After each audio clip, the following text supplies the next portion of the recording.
আসসালামু আলাইকুম। মানবতার সাথে দারুণের পথ চলা এই স্লোগানকে সামনে রেখে আমরা আমাদের মানবতার সেবার কাজ করে যেতে চাচ্ছি বা চাই। আসলে আমরা যারা মানবতার কাজ করি তাদের প্রত্যেকের ইচ্ছা আকাঙ্ক্ষা শুধু একটা জিনিসকে ঘিরে, সেটা হচ্ছে যে প্রত্যেকের ইচ্ছা যখন আমরা একটু মানুষের পাশে দাঁড়াতে পারি অথবা সহযোগিতা করতে পারি, তখন আমাদের আসলে ভালো লাগা শেষ থাকে না।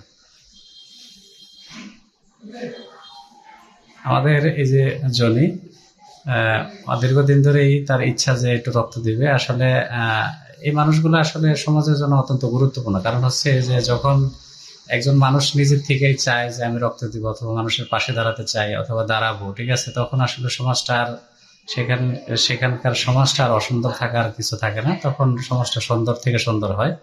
আর যখন ইয়াং জেনারেশন অর্থাৎ যুব সমাজ যখন সমাজের পাশে দাঁড়াবে অর্থাৎ সমাজের মানুষের পাশে দাঁড়াবে, তখন এই সমাজটা আসলে দিন দিন সুন্দর থেকে সুন্দর হবে। আমরা চাই প্রত্যেকটা যুবক, প্রত্যেকটা ইয়াং জেনারেশন আমাদের এই সমাজের মানুষের পাশে দাঁড়াক। এখানে এই যে যারাই আছে, যে জুয়েল আছে, তারপরে হচ্ছে শরীফ আছে, প্রত্যেকে আসলে সমাজের জন্য নিবেদিত প্রাণ। আমরা চাই এই মানুষগুলা সুস্থ থাকুক এবং কি সুস্থতার সঙ্গে পরবর্তীতে আমাদের এই সমাজের জন্য কিছু করুক। বিশেষ করে আমরা যারা বিশেষ করে এই মানবতার সেবায় কাজ করি, তাদের ইচ্ছা একটাই যে আমরা আসলে মৃত্যু পর্যন্ত যাতে মানবতার মানুষের পাশে মানুষের পাশে থাকতে পারি, মানুষের হয়ে কাজ করতে পারি।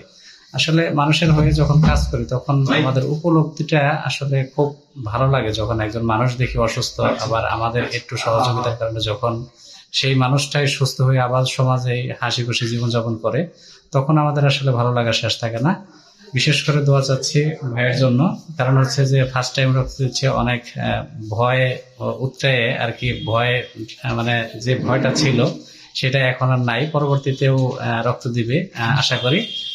এবং কি এটা আসলে প্রত্যেকেরই আসলে ভালো লাগে যখন আমরা মানবতার সেবায় কাজ করতে পারি, তখন আসলে সকলেরই ভালো লাগে। যারা রক্ত দেয় নাই কিংবা একটু মন আছে যে আমরা রক্ত দিব, আসলে একটু ভয় হইলেও যদি রক্তটা দিয়ে দেই তখন আর এই ভয়টা থাকে না। আবারও দোয়া চাচ্ছি ভাইয়ের জন্য যাতে সুস্থ থাকে। ধন্যবাদ সকলকে।